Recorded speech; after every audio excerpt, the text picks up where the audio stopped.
ॐ सदाशिवसमारम्भां श्रीशङ्कराचार्यमध्यमाम् अस्मदाचार्यपर्यन्तां वन्दे गुरुपरम्पराम्। ध्येयं सदा परिभवग्नमभीष्टदोहं तीर्थास्पदं शिवविधिं चिनुतं शरण्यं भृत्यार्तिहं प्रणतपालभवाब्धिपोतं वन्दे महापुरुषते चरणारविन्दम्। सच्चिदानन्दरूपाय विश्वोत्पत्त्यादिहेतवे तापत्रय विनाशाय श्रीकृष्णाय वयं नमः। आप सभी का स्वागत है आज की हमारी शास्त्र अध्ययन की कक्षा में, जहां हम अध्ययन कर रहे हैं महाभारत। इसके पूर्व कक्षा में हमने अध्ययन किया कि कर्ण के सेनापतित्व में महाभारत का अंतिम युद्ध इस समय चल रहा है और कर्ण जो है पांडवों की सेना का भयंकर विनाश करता है। वो अपना पौरुष महाबल दिखाता है और पांडव भी जो है उसका प्रतिकार करते हैं। अर्जुन जो है संसप्तकों की सेना का विनाश करते हैं, भीमसेन गज सेना का करते हैं। युधिष्ठिर भीमसेन का युद्ध होता है, कभी युधिष्ठिर पराजित होते हैं, फिर हम देखते हैं नकुल सहदेव पराजित होते हैं ना, और क्या बोलते हैं युधिष्ठिर वरुण क्षमा करें, जो क्या नाम है उसका, दुर्योधन पराजित होता है। तो इस प्रकार दोनों सेनाओं का युद्ध चल रहा है। अब जो है समय आ गया है जहां पर अर्जुन और कर्ण जो है एक दूसरे के सम्मुख युद्ध आरंभ करेंगे। चलिए हम यहाँ स्क्रीन शेयर करते हैं, यहीं से हम आज अध्ययन करेंगे।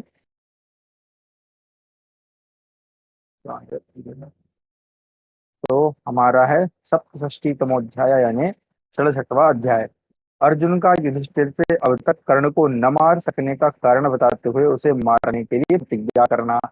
हाँ क्षमा करें, एक चीज भूल गया मैं कि अब जो युधिष्ठिर हैं वो हार गए थे, और हारने के बाद कर्ण से वो जाकर शिविर में लेट गए थे, और वो जो कहते हैं कि अपनी अग्नि में वो जलने लगे है ना, हार के कारण वो बड़ी दुखी हुई। तब भगवान श्री कृष्ण अर्जुन को समझाते हैं कि भाई पहले जाके युधिष्ठिर से मिलो, बाद में कर्ण को मारना। तो अब जब ये दोनों वहां पहुंचते हैं तो युधिष्ठिर को लगता है कि शायद अर्जुन ने कर्ण को मार दिया है। तो उनसे प्रश्न पूछते हैं, तो वहां पर फिर अर्जुन जो है स्पष्ट करते हैं कि उन्होंने अब तक कर्ण को क्यों नहीं मारा। तो यहीं से हम आगे अध्ययन करेंगे।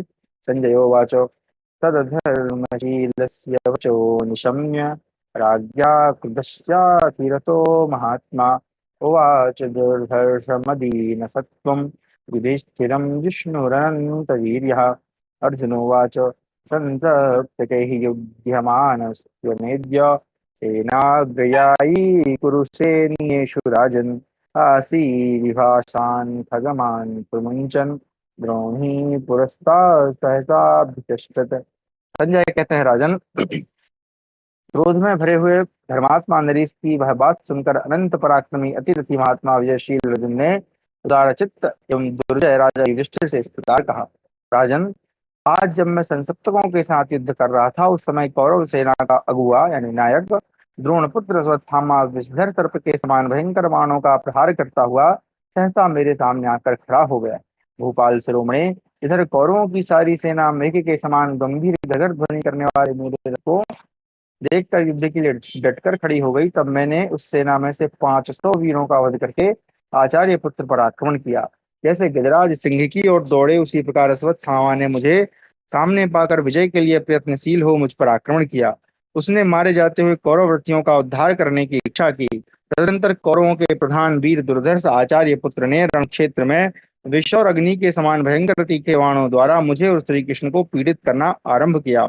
मेरे साथ युद्ध करते समय अश्वत्थामा के लिए आठ आठ बैलों से जुते हुए 8 छकड़े सैकड़ों हजारों बाण ढोते रहते थे। उसके चलाए हुए उन सभी बाणों को मैंने अपने बाणों से मारकर उसी तरह नष्ट कर दिया जैसे वायु मेघों के समूह को छिन्न भिन्न कर देती है। तत्पश्चात जैसे वर्षा काल में मेघों की काली घटा जल की वर्षा करती है, उसी प्रकार शिक्षा अस्त्र बल और प्रयत्नों द्वारा धनुष को कान तक खींचकर छोड़े गए बहुत से बाण समूह उसने बरसाए। द्रोणपुत्र अश्वत्थामा समरभूमि में चारों ओर चक्कर लगाने लगा। वह कब बाण हाथ में लेता, कब उसे धनुष पर रखता और कब किस हाथ से बाएं अथवा दाएं से छोड़ता, यह हम लोग नहीं जान पाते थे। केवल प्रत्यंचा सहित तना हुआ उस द्रोणपुत्र का मंडलाकार धनुष ही दिखाई देता था। उसने 5 के बाणों से मुझे और 5 से श्री कृष्ण को भी घायल कर दिया। तब मैंने पलक मारते मारते वज्र के समान 30 सुदृढ़ बाणों द्वारा उसे क्षण भर में पीड़ित कर दिया। मेरे छोड़े हुए बाणों से घायल होने पर उसका स्वरूप कांटों से भरे शाही के समान दिखाई देने लगा। तब वह सारे शरीर से खून की धारा बहाता हुआ मेरे द्वारा पीड़ित हुए समस्त सैनिक शिरोमणियों को खून से लथपथ देखकर सूतपुत्र कर्ण की रथ सेना में घुस गया। तत्पश्चात युद्धस्थल में अपनी सेना के योद्धाओं को भय से आक्रांत और हाथी घोड़ों को भागते देख 50-50 प्रमुख रथियों को साथ ले शत्रुओं को मत डालने वाला कर्ण बड़ी उतावली के साथ मेरे पास आया। उन 50 रथियों का संहार करके कर्ण को छोड़कर मैं बड़ी उतावली के साथ आपका दर्शन करने के लिए चला आया हूँ। जैसे गायें सिंह को देखकर डर जाती हैं, उसी प्रकार सारे पांचाल सैनिक कर्ण को देखकर उद्विग्न हो उठते हैं।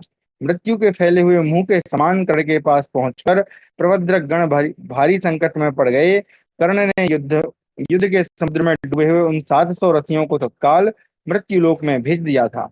अचिंत्य कर्मा नरेश, जब तक सूतपुत्र ने हम लोगों को नहीं देखा था तब तक उसके मन में उद्वेग या खेद नहीं हुआ था।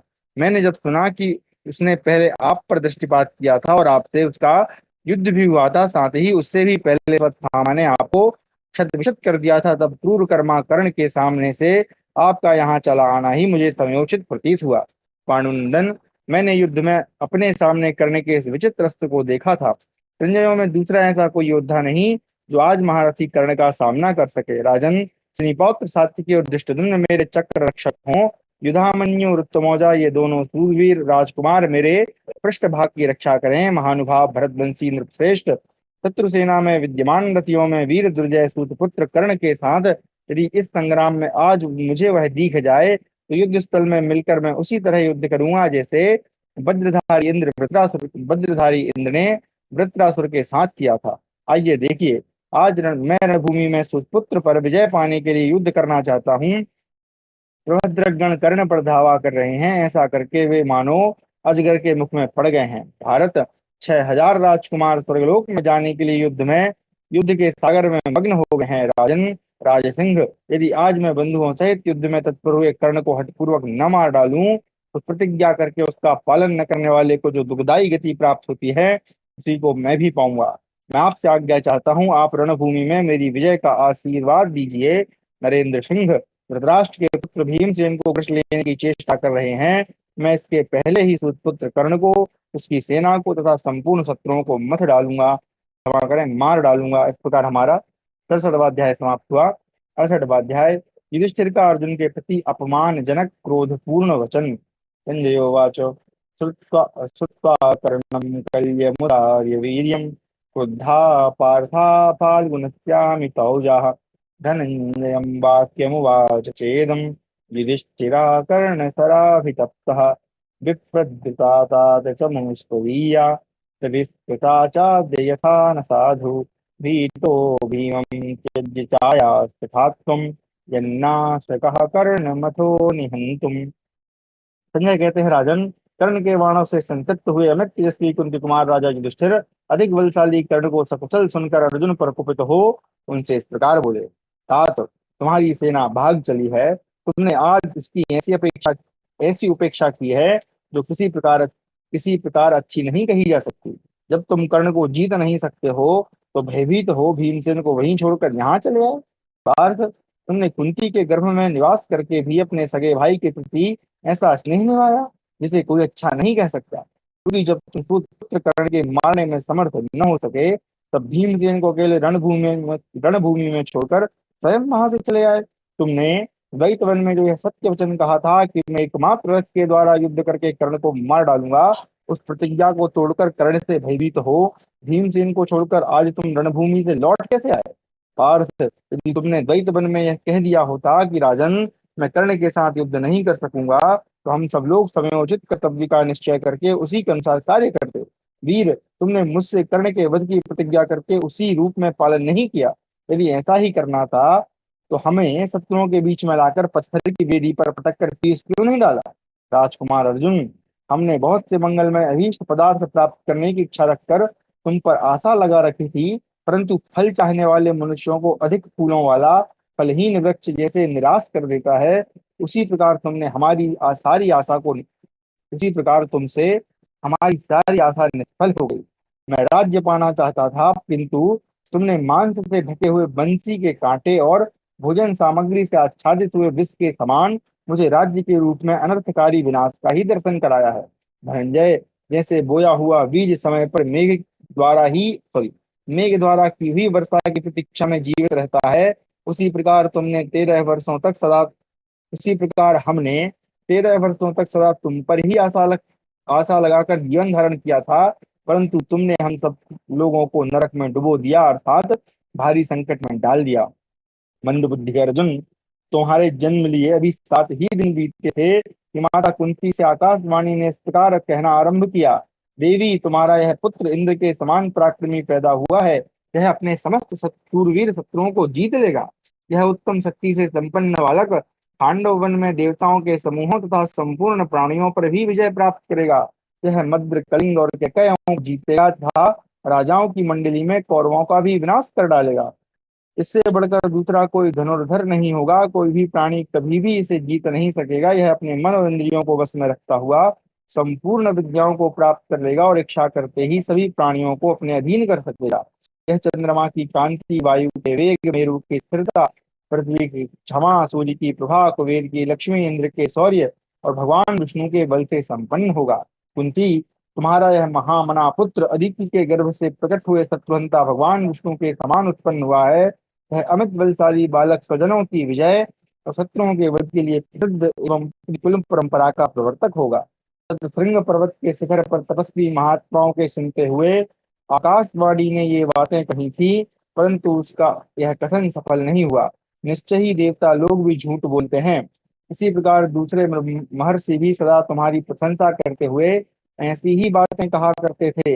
उनकी बातें सुनकर ही मैं दुर्योधन के सामने कभी नतमस्तक न हो सका, परंतु मैं यह नहीं जानता कि तुम अधिरथ पुत्र कर्ण के भय से पीड़ित हो जाओगे।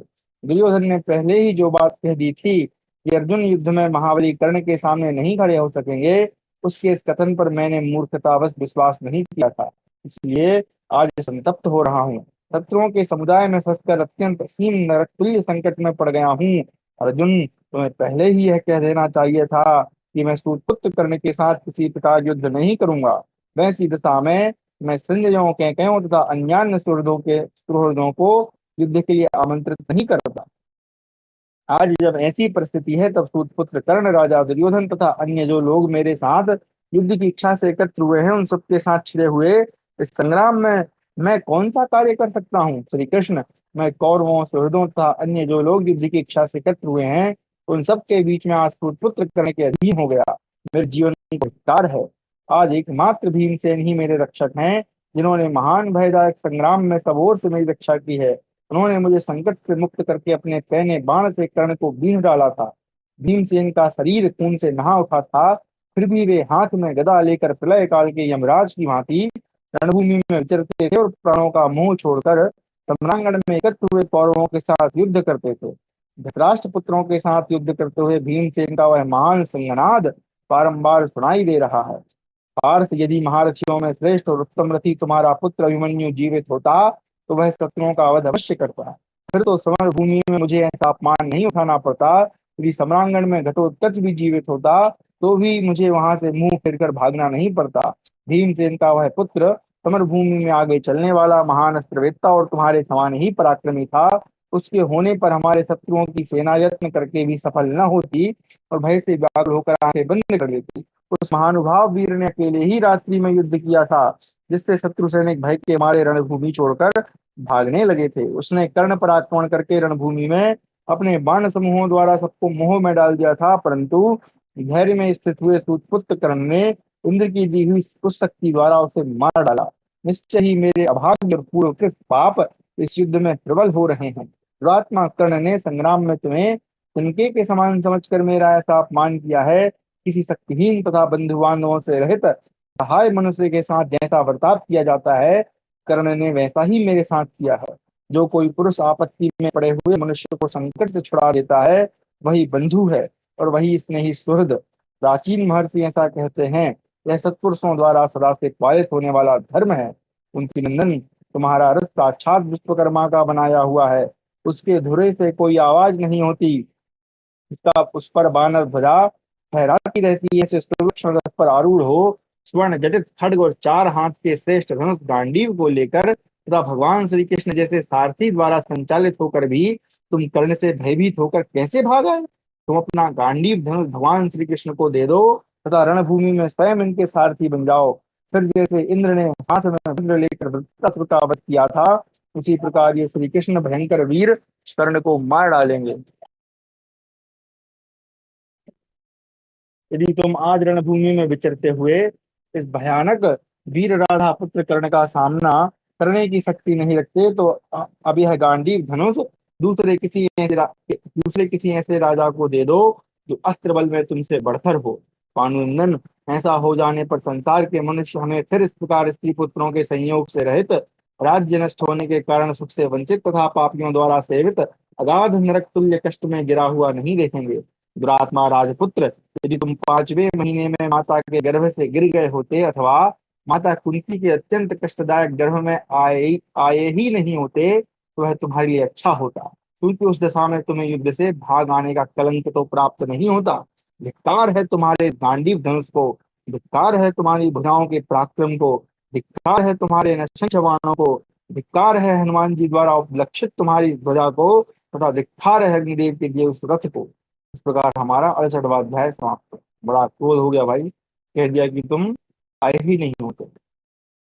युधिष्ठिर का वध करने के लिए उद्यत हुए अर्जुन को भगवान श्री कृष्ण का बलाक व्याध और कौशिक मुनि की कथा सुनाते हुए धर्म का तत्व बताकर समझाना। तो अब यहाँ पर अर्जुन जो है वो भी क्रोधित हो जाएंगे भाई। संजयोवाच युधिष्ठिरेण युधिष्ठिरेण मुक्तः युधिष्ठिरेणेव मुक्तः कौन्तेयः श्वेतवाहनः अन्ती जग्राह संक्रुद्धो जिघांसो हरतर्षभम् तस्य कोपं समुद्वीक्ष्य चित्तज्ञः केशवस्तदा उवाच किमिदं पार्थ गृहीता खड्ग इत्युतो नहि पश्यामि योद्धव्यं तया किंचित् धनंजय ते ग्रस्ता धातराष्ट्र ही भीमसेनेन धीमता। संजय कहते हैं, राजन, युधिष्ठिर के ऐसा कहने पर कुंती कुमार अर्जुन को बड़ा क्रोध हुआ। उन्होंने भरतश्रेष्ठ युधिष्ठिर को मार डालने की इच्छा से तलवार उठा ली। उस समय उनका क्रोध देखकर सबके मन की बात जानने वाले भगवान श्री कृष्ण ने पूछा, पार्थ, यह क्या, तुमने तलवार कैसे उठा ली? धनंजय, यहाँ तुम्हें किसी के साथ युद्ध करना हो ऐसा तो नहीं दिखाई देता, क्योंकि धृतराष्ट्र के पुत्रों को बुद्धिमान भीमसेन ने काल का ग्रास बना रखा है। कुंती नंदन, तुम तो यह सोचकर युद्ध से हट आए थे कि राजा युधिष्ठिर का दर्शन कर लूं, तो तुमने राजा का दर्शन कर लिया। राजा युधिष्ठिर सब प्रकार से सकुशल हैं। सिंह के समान पराक्रमी श्रेष्ठ युधिष्ठिर को स्वस्थ देखकर जब तुम्हारे लिए हर्ष का अवसर आया है, ऐसे समय में यह मोह कारित कौन सा कृत्य होने जा रहा है? कुंती नंदन, मैं ऐसे किसी मनुष्य को भी यहाँ नहीं देखता तो तुम्हारे द्वारा वध करने योग्य हो। फिर तुम प्रहार क्यों करना चाहते हो? तुम्हारे चित्त में भ्रम तो नहीं हो गया है? पार्थ, तुम क्यों इतने उतावले होकर विशाल खड्ग हाथ में ले रहे हो? अद्भुत पराक्रमी वीर, मैं तुमसे पूछता हूँ, बताओ, इस समय तुम्हें यह क्या करने की इच्छा हुई है जिससे कुपित होकर तुम तलवार उठा रहे हो? भगवान श्री कृष्ण के इस प्रकार पूछने पर अर्जुन ने क्रोध में भरकर फुफकारते हुए सर्प के समान युधिष्ठिर की ओर देखकर श्री कृष्ण से कहा, जो मुझसे यह कह दे कि तुम अपना गांडी धनुष दूसरे को दे दो, उसका मैं सिर काट लूंगा। मैंने मन ही मन यह प्रतिज्ञा कर रखी है। अनंत पराक्रमी गोविंद, आपके सामने ही इन महाराज ने मुझसे यह बात कही है, अतः मैं इन्हें क्षमा नहीं कर सकता। इन धर्म भीरु नरेश का वध करूंगा। यदुनंदन, इन नरश्रेष्ठ का वध करके मैं अपनी प्रतिज्ञा का पालन करूंगा, इसलिए मैंने यह खड्ग हाथ में लिया है। जनार्दन, मैं युधिष्ठिर का वध करके उस सच्ची प्रतिज्ञा के भार से पूर्ण हो शोक और चिंता से मुक्त हो जाऊंगा। तात, आप इस अवसर पर क्या उचित समझते हैं? आप ही जगत के भूत और भविष्य को जानते हैं, अतः आप मुझे जैसी आज्ञा देंगे वैसा ही करूंगा। संजय कहते हैं, राजन, यह सुनकर भगवान श्री कृष्ण अर्जुन से धिक्कार है ऐसा कहकर पुनः इस प्रकार बोले। श्री कृष्ण ने कहा, पार्थ, इस समय मैं समझता हूँ कि तुमने वृद्ध पुरुषों की सेवा नहीं की है, पुरुषंग, इसलिए तुम्हें बिना अवसर के ही क्रोध आ गया। पांडुपुत्र धनंजय, जो धर्म के विभाग को जानने वाला है वह कभी ऐसा नहीं कर सकता जैसा कि यहाँ आज तुम करना चाहते हो। वास्तव में तुम धर्म भीरु होने के साथ ही बुद्धिहीन भी हो। अर्थ, जो करने योग्य होने पर भी असाध्य हो अथवा क्षमा करें, तथा जो साध्य होने पर भी निषिद्ध हो, ऐसे कर्मों से जो संबंध छोड़ता जोड़ता है वह पुरुषों में अधम माना गया। अब इसको आप अगर नहीं समझ रहे हैं तो इसका ये अर्थ है, अकार्याणाम क्रियाणाम चा संयोगम यहाँ करोति, यानी कि जो काम करने योग्य तो है और कैसा है, असाध्य यानी कठिन है, और तो भी उसको करना चाहिए, भले ही वो कठिन क्यों ना हो, लेकिन अगर करने योग्य है तो अवश्य करिए। और ऐसा काम जो करने साध्य यानी करने योग्य है लेकिन वो निषिद्ध कर्म है, गलत कर्म है, तो उसको नहीं करना चाहिए। जो ऐसा करता है वो अधम पुरुष है। जो स्वयं धर्म का अनुसरण एवं आचरण करके शिष्यों द्वारा उपासित होकर उन्हें धर्म का उपदेश देते हैं, धर्म के संक्षेप एवं विस्तार को जानने वाले उन गुरुजनों का इस विषय में क्या निर्णय है, इसे तुम नहीं जानते। अर्थ, उस निर्णय को न जानने वाला मनुष्य कर्तव्य और अकर्तव्य के निश्चय में तुम्हारे ही समान समर्थ विवेक शून्य मोहित हो जाता है। कर्तव्य और अकर्तव्य का ज्ञान किसी भी तरह अनायास ही नहीं हो जाता है, वह सब शास्त्र से जाना जाता है, और शास्त्र का तुम्हें पता ही नहीं है। कुंती नंदन, तुम अज्ञान बस अपने को धर्मज्ञ मानकर जो धर्म की रक्षा करने चले हो, उसमें प्राणी हिंसा का पाप है। यह बात तुम्हारे जैसे धार्मिक की समझ में नहीं आती है। तात, मेरे विचार से प्राणियों की हिंसा न करना ही सबसे श्रेष्ठ धर्म है। किसी की प्राण रक्षा के लिए झूठ बोलना पड़े तो बोल दें, किंतु उसकी हिंसा किसी तरह न होने दें। नरश्रेष्ठ, तुम दूसरे गवार मनुष्य के समान अपने बड़े भाई धर्मज्ञ नरेश का वध कैसे करोगे।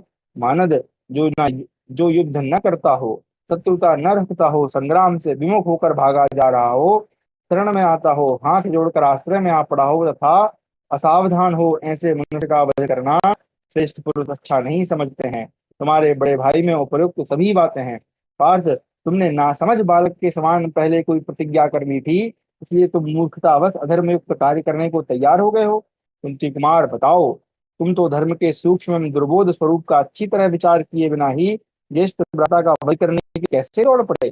अनुनंदन, मैं तुम्हें यह धर्म का रहस्य बता रहा हूँ। धनंजय, पितामह भीष्म, पांडुपुत्र युधिष्ठिर, विदुर जी तथा यशस्विनी कुंती देवी, ये लोग तुम्हें धर्म के जिस तत्व का उपदेश कर सकते हैं उसी को मैं ठीक ठीक बता रहा हूँ, उसे ध्यान देकर सुनो। सत्य बोलना उत्तम है, सत्य से बढ़कर दूसरा कुछ नहीं, परंतु यह समझ लो कि सत्पुरुषों द्वारा आचरण में लाए हुए सत्य के यथार्थ स्वरूप का ज्ञान अत्यंत कठिन होता है। जहाँ मिथ्या बोलने का परिणाम सत्य बोलने के समान मंगल कारक हो, अथवा जहाँ सत्य बोलने का परिणाम असत्य भाषण के समान अनिष्टकारी हो, वहां सत्य नहीं बोलना चाहिए, वहां असत्य बोलना ही उचित होगा। विवाह काल में, स्त्री प्रसंग के समय, किसी के प्राणों पर संकट आने पर, सर्वस्व का अपहरण होते समय तथा ब्राह्मण की भलाई के लिए आवश्यकता हो तो असत्य बोल दें। इन पांच अवसरों पर झूठ बोलने में पाप नहीं होता है। जब किसी का सर्वस्व छीना जा रहा हो तो उसे बचाने के लिए झूठ बोलना कर्तव्य है। वहां असत्य ही सत्य है और सत्य ही असत्य हो जाता है। जो मूर्ख है वही यथा कथनचित व्यवहार में लाई हुए एक जैसे सत्य को सर्वत्र आवश्यक समझता है। केवल अनुष्ठान में लाया गया असत्य रूप सत्य बोलने योग्य नहीं होता। अतः वैसा सत्य न बोलें, पहले सत्य और सत्य का अच्छी तरह निर्णय करके जो परिणाम सत्य जो परिणाम में सत्य हो उसका पालन करें। ऐसा जो करता है वही धर्म का ज्ञाता है। यहाँ पे ध्यान दीजिएगा, यहाँ पर बात है सत्यान्ते विनिश्चित्य ततो भवति धर्मवित्, यानी पहले परिणाम के विषय में सोचना कि अगर मैं सत्य भाषण करूंगा या असत्य भाषण करूंगा तो इसका परिणाम क्या होगा, तभी निर्णय करें। ठीक है, आगे वो परिणाम के निर्णय के बाद ही अपने भाषण को हमें बोलना चाहिए। जिसकी बुद्धि शुद्ध अर्थात निष्काम है, वह पुरुष यदि अत्यंत कठोर होकर भी जैसे अंधे पशु को मार देने से बलाक नामक व्याध पुण्य का भागी हुआ था, उसी प्रकार महान पुण्य प्राप्त कर ले तो क्या आश्चर्य है। इसी तरह जो धर्म की इच्छा रखता हो वह जो इसी तरह जो धर्म की इच्छा तो रखता है पर मूर्ख और अज्ञानी है, वह नदियों के संगम पर बसे हुए कौशिक मुनि की भांति यदि अज्ञान पूर्वक धर्म करके भी महान पाप का भागी हो जाए तो क्या आश्चर्य है। अर्जुन बोले, भगवान, बलाक नामक व्याध और नदियों के संगम पर रहने वाले कौशिक मुनि की कथा कहिए, जिससे मैं इस विषय को अच्छी तरह समझ सकूं। भगवान श्री कृष्ण ने कहा, अब देखिए यहाँ पर एक चीज आपको समझने की है कि हमारे यहाँ जो है मतलब अगर आप पुराण को भी देखें तो उनकी भी शैली इसी प्रकार की है जिस प्रकार की शैली अब यहाँ वर्णित होगी, यानी कि कथाओं के माध्यम से ही हमें जो है धर्म अधर्म सत्य सत्य इत्यादि का ज्ञान बताया गया। ठीक है, तो हम जो पुराणों को जो पूरी तरह रिजेक्ट करते हैं वो भी सही नहीं है, और जो पूरी तरह उनका पालन करते हैं वो भी सही नहीं है। उनको समझकर जानने का प्रयास करना चाहिए। ठीक है, तो क्योंकि उसमें कथाओं के माध्यम से बताया, अब यहाँ जो कथाएं बता रहे हैं वो भी उसी शैली में है, जहां पर हमें सत्य असत्य इत्यादि का कर्तव्य कर्तव्य कैसे निर्णय करना चाहिए इसके विषय में बताएंगे। तो भगवान श्री कृष्ण ने कहा, भारत प्राचीन काल में बलाक नाम से प्रसिद्ध एक व्याध रहा करता था। व्याध का मतलब होता है शिकारी, जो अपनी स्त्री और पुत्रों की जीवन रक्षा के लिए ही हिंसक पशुओं को मारा करता था, कामनावश नहीं। वह बूढ़े माता पिता तथा अन्य आश्रित जनों का पालन पोषण किया करता था, सदा अपने धर्म में लगा रहता, सत्य बोलता और किसी की निंदा नहीं करता था। एक एक दिन वह पशु को मार लाने के लिए वन में गया, किंतु कहीं भी किसी हिंसक पशु को न पा सका। इतने में ही उसे एक पानी पीता हुआ हिंसक जानवर दिखाई दिया, जो अंधा था, नाक से सूंघकर ही आंख का काम निकाला करता था। यद्यपि वैसे जानवर को व्याध ने पहले कभी नहीं देखा था, तो भी उस समय उसने मार डाला। उस अंधे के उस अंधे पशु के मारे जाते ही आकाश से व्याध पर फूलों की वर्षा होने लगी। साथ ही उस हिंसक पशुओं को मारने वाले व्याध को ले जाने के लिए स्वर्ग से एक सुंदर विमान उतर आया, जो अप्सराओं के गीतों और वाद्यों की मधुर ध्वनि से मुखरित होने के कारण बड़ा मनोरम जान पड़ता था। अर्जुन, लोग कहते हैं कि उस जंतु ने पूर्व जन्म में तप करके संपूर्ण प्राणियों का संहार कर डालने के लिए वर प्राप्त किया था, इसलिए ब्रह्मा जी ने उसे अंधा बना दिया था। इस प्रकार समस्त प्राणियों का अंत कर देने के निश्चय से युता उस जंतु को मारकर बलात् स्वर्गलोक में चला गया। अतः धर्म धर्म का स्वरूप अत्यंत दुर्गेय है।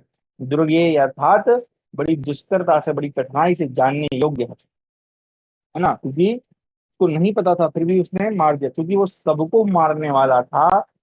वो जंतु जो है सबका विनाश कर देता, इसलिए उस अंधे पशु को मारने पर भी उसको दोष नहीं लगा। चलिए, इसी तरह कौशिक नामक जो तपस्वी ब्राह्मण था, जो बहुत पढ़ा लिखा या शास्त्रज्ञ नहीं था, वह गांव के पास ही नदियों के संगम पर निवास करता था। धनंजय, उसने यह नियम ले लिया था कि मैं सदा सत्य ही बोलूंगा, इसलिए उन दिनों वह सत्यवादी के नाम से विख्यात हो गया था।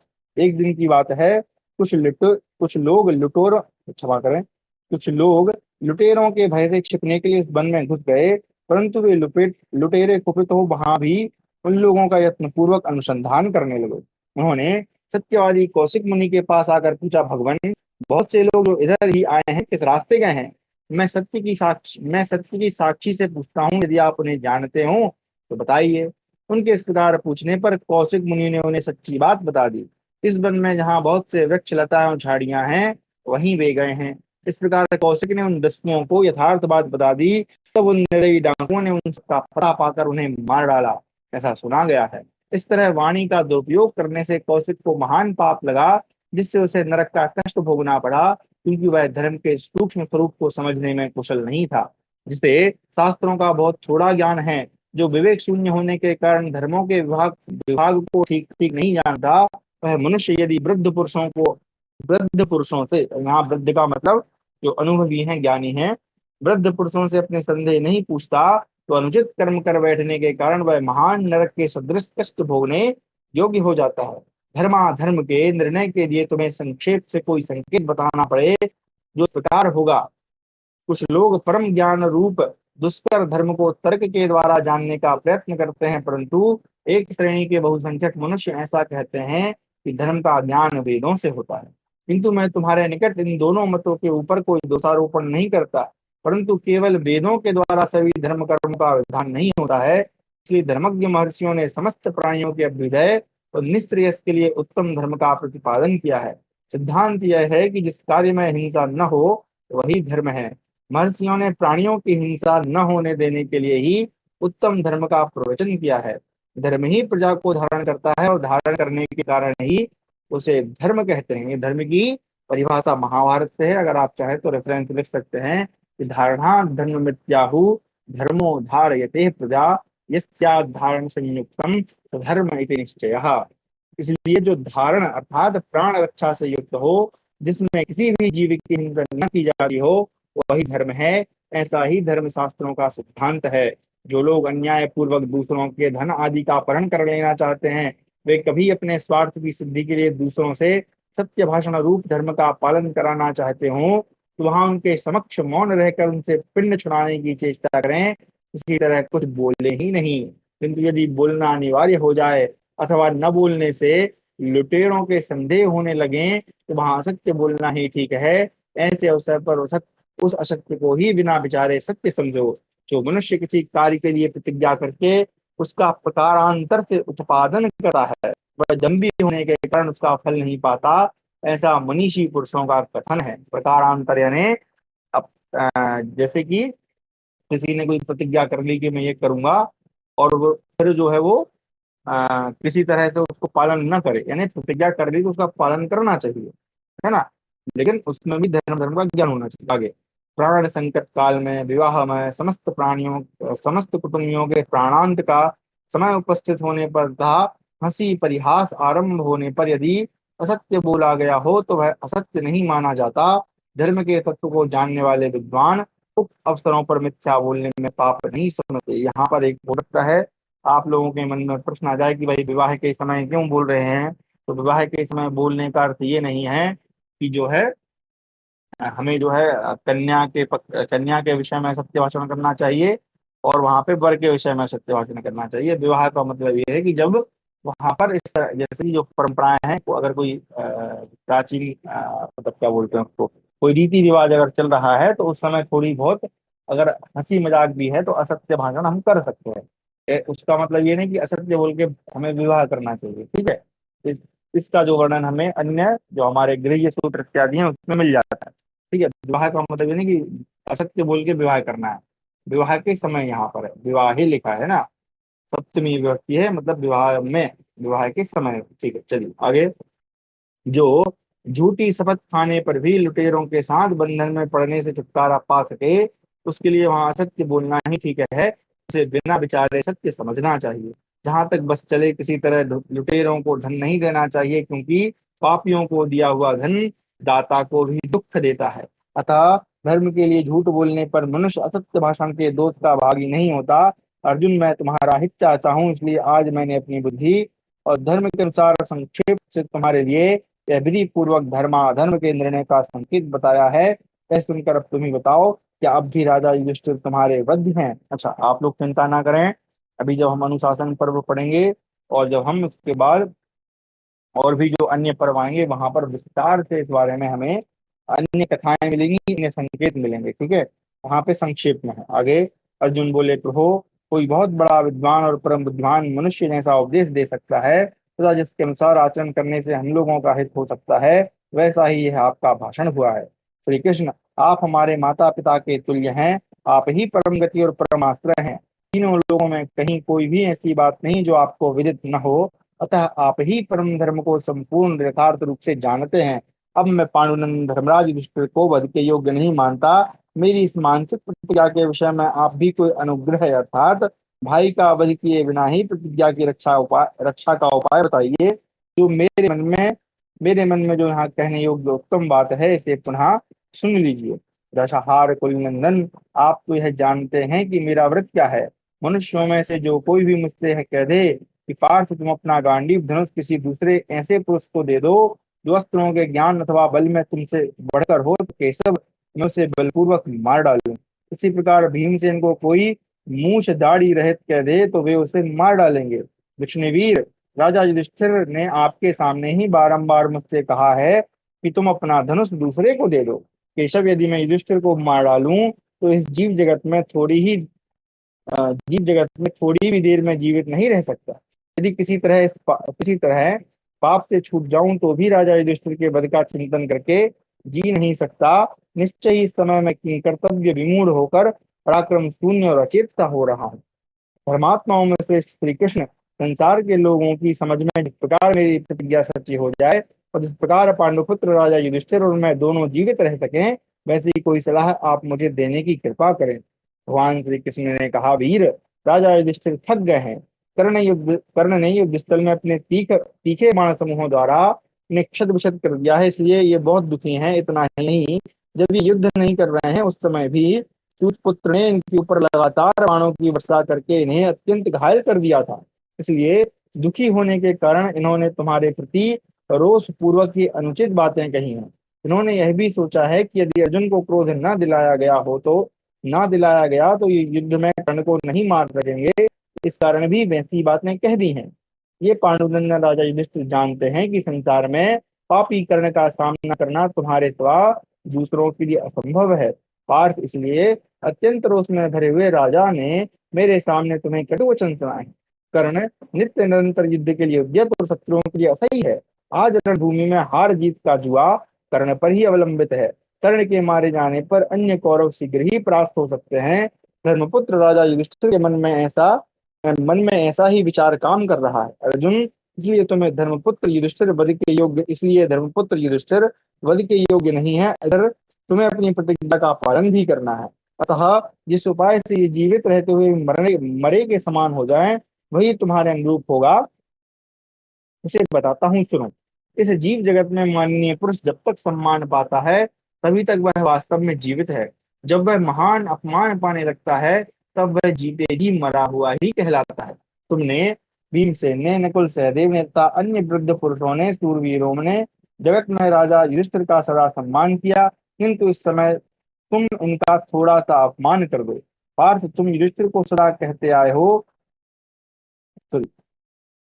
तुम युधिष्ठिर को सदा आप कहते आए हो, आज उन्हें तू कह दो। भारत, यदि किसी गुरुजन को तू कह दिया जाए तो वह साधु पुरुषों की दृष्टि में उसका वध ही हो जाता है। देख लीजिए। तुम्हें चित्र भवंतम ही ब्रूहि पार्थ युधिष्ठिरम, तुम्हें चित्तो ही निहतो गुरुर्भवति भारत। यदि तू कह के बोल दो, यानी तुम कह के बोल दो, तो उनका वध हो जाता है। वाह भाई। कुंती नंदन, तुम धर्मराज युधिष्ठिर के प्रति ऐसा ही बर्ताव करो। कुरुश्रेष्ठ, उनके लिए इस समय अधर्म युक्त वाक्य का प्रयोग करो। जिस जिसके देवता अथर्वा और अंगिरा हैं, ऐसी एक श्रुति है जो सब श्रुतियों में उत्तम है। अपनी भलाई चाहने वाले मनुष्य को सदा बिना विचारे ही इस श्रुति के अनुसार बर्ताव करना चाहिए। उस श्रुति का भाव यह है, गुरु को तू कह देना, उसे बिना मारे ही मार डालना है। यानी श्रुति यानी वेद का कोई कथन है। अब ये देखना पड़ेगा कि कौन सी ऋचा है जिसके देवता अथर्वा है और अंगिरा ऋषि है। अच्छा, क्षमा करें, अथर्वा देवता और अंगिरा देवता किस ऋचा के हैं, और ऋचा में संभवतः ये बात हमको मिल जाएगी। तुम धर्मज्ञ हो तो भी जैसा मैंने बताया है उसके अनुसार धर्मराज के लिए तू शब्द का प्रयोग करो। पांडुनंदन, तुम्हारे द्वारा दिए गए इस अनुचित शब्द के प्रयोग को सुनकर ये धर्मराज अपना वध हुआ ही समझेंगे। इसके बाद तुम इनके चरणों में प्रणाम करके इन्हें सांत्वना देते हो क्षमा मांग लेना और इनके प्रति न्यायोचित वचन बोलना। कुंती नंदन, तुम्हारे भाई राजा युधिष्ठिर समझदार हैं। ये धर्म का ध्यान करके भी तुम पर कभी क्रोध नहीं करेंगे। इस प्रकार तुम मिथ्या भाषण और भ्रातृवध के पाप से मुक्त हो बड़े हर्ष के साथ सूत पुत्र कर्ण का वध करना। इस प्रकार हमारा 69वां अध्याय समाप्त हुआ। 70वां अध्याय, भगवान श्री कृष्ण का अर्जुन को प्रतिज्ञा भंग, भ्रातृवध तथा आत्मघात से बचाना, युधिष्ठिर को सांत्वना देकर संतुष्ट करना। संजय उवाच, इत्येव मुक्तस्तु जनार्दनेन पार्था प्रशस्यात सुहृदवचस्तत् ततो ब्रीत अर्जुनो धर्मराज मनुक्तपूर्वं परुषं प्रशय्य। अर्जुनोवाच, मात्मं राजन् व्याहरस्व स्तिष्ठते क्रोशमात्रेरणाद्वै भीमस्तु मामर्हति गणाय यो युध्यते सर्वलोकप्रवीरैः। संजय कहते हैं, राजन, भगवान श्री कृष्ण के ऐसा कहने पर अर्जुन ने हितैषी सखा के उस वचन की बड़ी प्रशंसा की।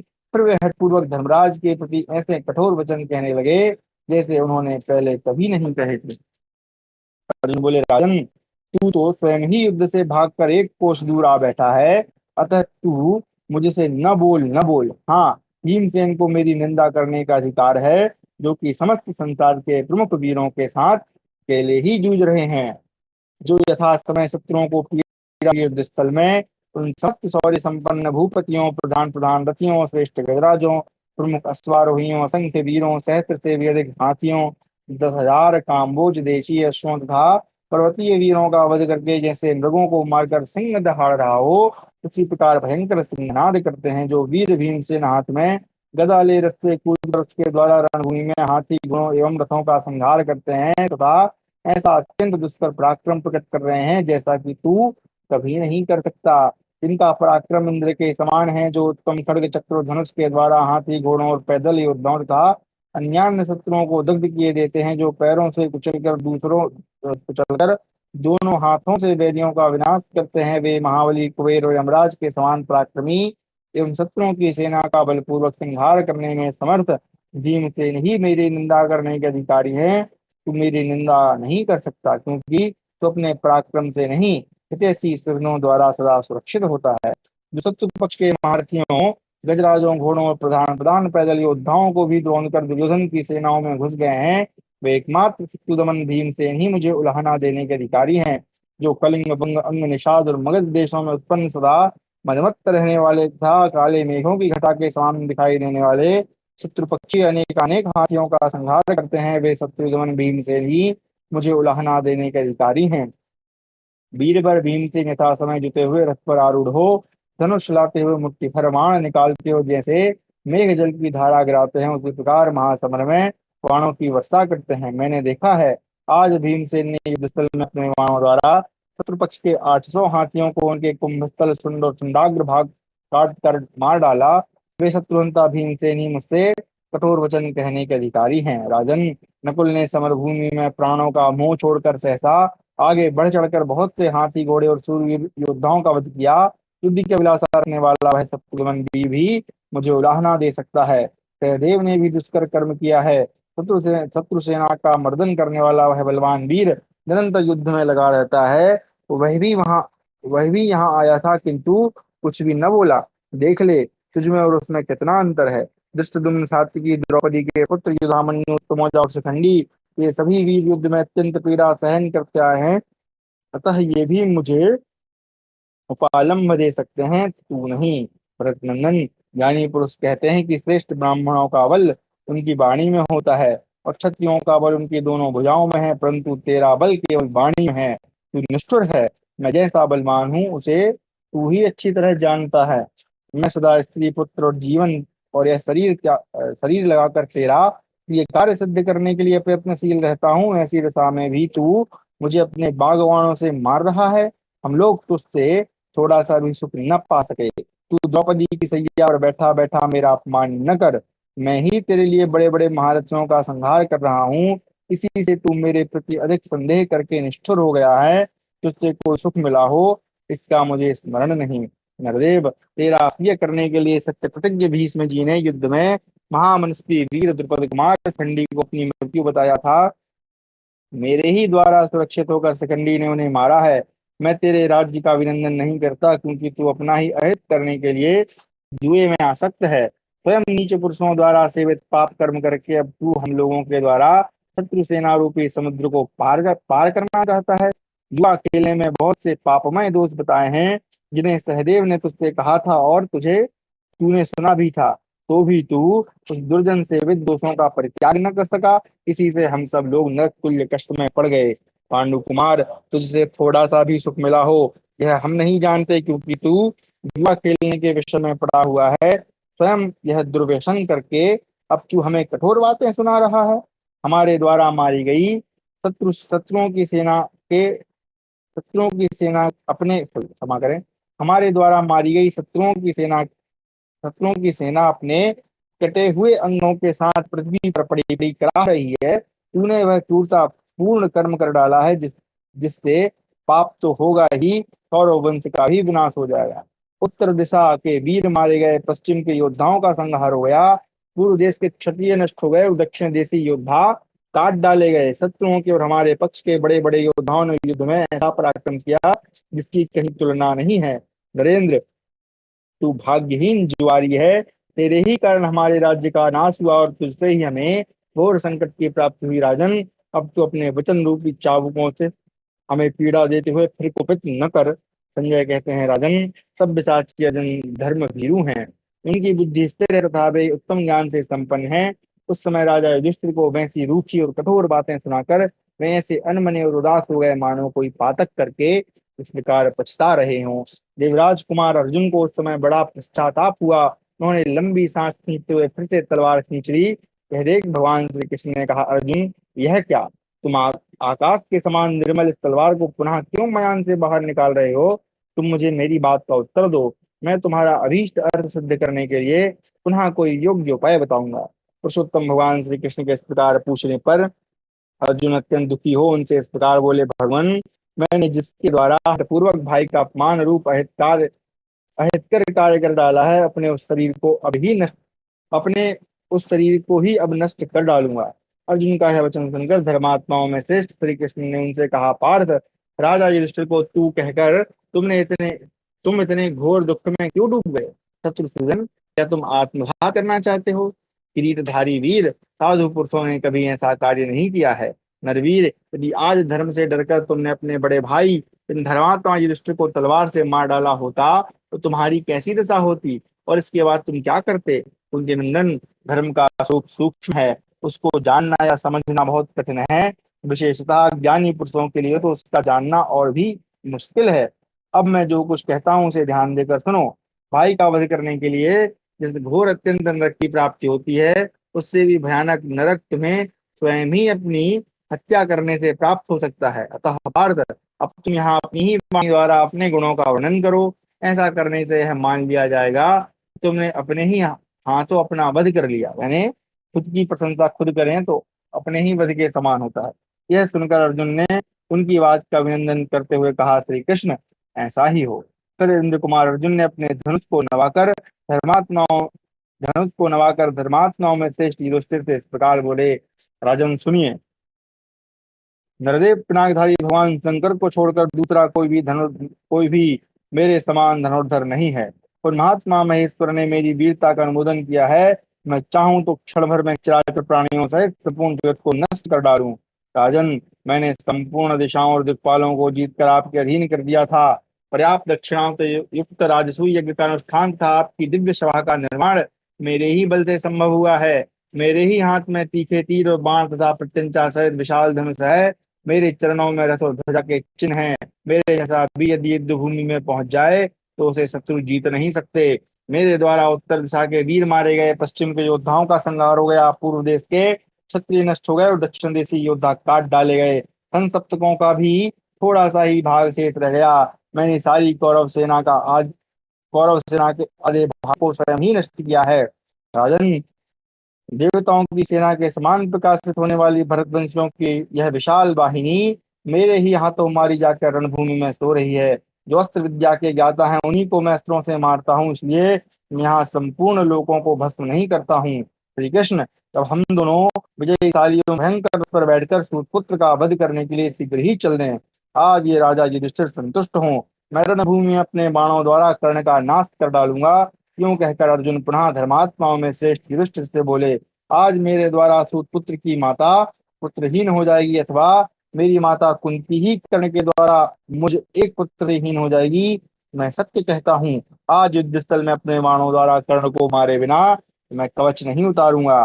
संजय कहते हैं, महाराज, अर्जुन धर्मात्माओं में श्रेष्ठ सॉरी अर्जुन धर्मात्माओं में श्रेष्ठ युधिष्ठिर से पुनः ऐसा कहकर शस्त्र खोल धनुष नीचे डाल और तलवार को तुरंत ही म्यान में लगकर लज्जा से नतमस्तक हो हाथ जोड़ पुनः उनसे इस प्रकार बोले, राजन, आप प्रसन्न हो। मैंने जो कुछ कहा उसके लिए क्षमा करें। समय पर आपको सब कुछ मालूम हो जाएगा, इसलिए आपको मेरा नमस्कार है। इस प्रकार शत्रुओं का सामना करने में समर्थ राजा युधिष्ठिर को प्रसन्न करके प्रमुख वीर अर्जुन खड़े होकर फिर बोले, महाराज, अब कर्ण के वध में देर नहीं। यह कार्य शीघ्र ही होगा। वह इधर ही आ रहा है, अतः मैं भी उसी पर चढ़ाई कर रहा हूँ। राजन, मैं अभी भीमसेन को संग्राम से छुटकारा दिलाने और सब प्रकार से सुपुत्र कर्ण का वध करने के लिए जा रहा हूँ। मेरा जीवन आपका प्रिय करने के लिए ही है। यह मैं सत्य कहता हूँ, आप इसे अच्छी तरह समझ लें। इस प्रकार जाने के लिए उद्यत हो राजा युधिष्ठिर के चरण छूकर उद्दीप्त तेज वाले किरीटधारी अर्जुन खड़े हुए।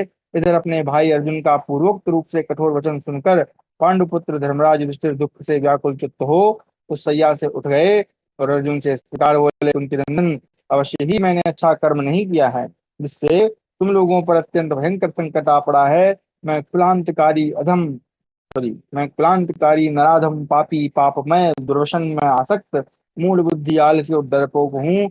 इसलिए आज तुम मेरा यह मस्तक काट डालो। मैं अपने बूढ़ों का अनादर करने वाला और कठोर हूँ। तुम्हें मेरी रूखी बातों का दीर्घकाल तक अनुसरण करने की क्या आवश्यकता है? मैं पापी आज ही वन में चला जा रहा हूँ, तुम मुझसे अलग होकर सुख से रहो। महामनस्वी भीमसेन सुयोग्य राजा होंगे, मुझ कायर को राज्य लेने से क्या काम है। अब पुनः मुझ में तुम्हारे रोष पूर्वक कहे हुए इन कठोर वचनों को सहने की शक्ति नहीं है। वीर भीमसेन राजा हो, आज इतना अपमान हो जाने पर मुझे जीवित रहने की आवश्यकता नहीं है। ऐसा कहकर राजा युधिष्ठिर सहसा पलंग छोड़कर वहां से नीचे कूद पड़े और वन में जाने की इच्छा करने लगे। तब भगवान श्री कृष्ण ने उनके चरणों में प्रणाम करके इस प्रकार कहा, राजन, आपको तो यह विदित ही है कि सत्य प्रतिज्ञा अर्जुन ने गांडीव धनुष के विषय में कैसी प्रतिज्ञा कर रखी है। उनकी वह प्रतिज्ञा प्रसिद्ध है। जो अर्जुन से यह कह दे कि तुम्हें अपना गांडीव धनुष दूसरे को दे देना चाहिए, वह मनुष्य इस जगत में उनका अवध्य है। आज आज अर्जुन से ऐसी ही बात कह दी है। अतः भूपाल, अर्जुन ने अपनी उस सच्ची प्रतिज्ञा की रक्षा करते हुए मेरी आज्ञा से आपका यह अपमान किया, क्योंकि गुरुजनों का अपमान ही उनका वध कहा जाता है। इसलिए महाबाहो राजन, मेरे और अर्जुन दोनों के सत्य की रक्षा के लिए किए गए इस अपराध को क्षमा करें। महाराज, हम दोनों आपकी शरण में आए हैं, तो मैं आपके चरणों में गिरकर आपसे क्षमा याचना करता हूँ, आप मेरे अपराध को क्षमा करें। आज पृथ्वी पापी राधा पुत्र कर्ण के रक्त का पान करेगी। मैं आपसे सच्ची प्रतिज्ञा करके कहता हूँ, समझ लीजिए कि अब पुत्र कर्ण मार दिया गया है। आप जिसका वध करना चाहते हैं उसका जीवन समाप्त हो गया।